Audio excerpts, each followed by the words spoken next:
तर देशभरात आज होळीचा उत्साह आहे। सगळीकडे होळीच्या रंगात सगळे रंगलेले बघायला मिळतात। अयोध्येच्या राम मंदिरात विराजमान झालेल्या बालरामाची ही पहिली होळी आहे।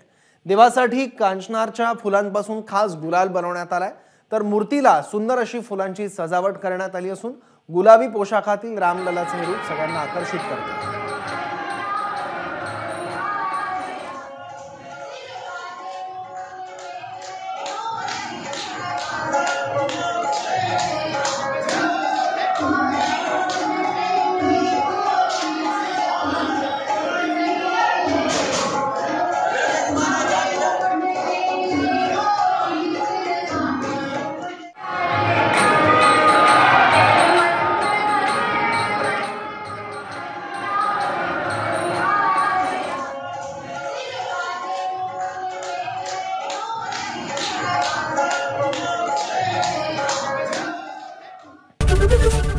एबीपी माझा, उघडा डोळे बघा नीट।